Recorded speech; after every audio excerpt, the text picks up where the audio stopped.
Yorkshire cricket board এবং ফাউন্ডেশনের আন্ডারে।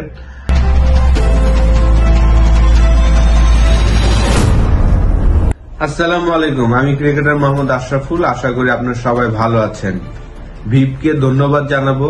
আসলে কিছুদিন আগে আমরা একটা ব্র্যাডফোর্ডের চমৎকার একটা ক্রিকেট এক্সিবিশন ম্যাচ আয়োজন করেছিল। বৃষ্টির কারণে হয়নি, কিন্তু তারা চমৎকার ভাবে ওই দিনটা আয়োজন করেছিল একটা ইনডোর ফ্যাসিলিটিস নিয়ে।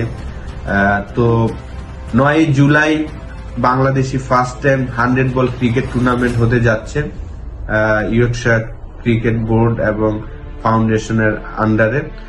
বিপ এবং ক্রিকেট উইথ সামি তারা এই 100 বল টুর্নামেন্ট আয়োজন করছে 9 জুলাই। আশা করি খুব সাকসেসফুল হবে, কারণ অলরেডি আমরা একটা এক্সিবিশন ম্যাচে গিয়েছি এবং সেটা খুব চমৎকার ভাবে বিপ এবং ক্রিকেট উইথ সামি চমৎকার ভাবে আয়োজন করেছেন। বৃষ্টির কারণে হয়নি, অনেক মানুষ এসেছিলেন, ইনডোরে ক্রিকেট খেলা দেখেছেন। আশা করি 100 বল টুর্নামেন্টটা তারা চমৎকার ভাবে শুরু করবেন এবং শেষ করবেন। শুভকামনা রইল আমার পক্ষ থেকে।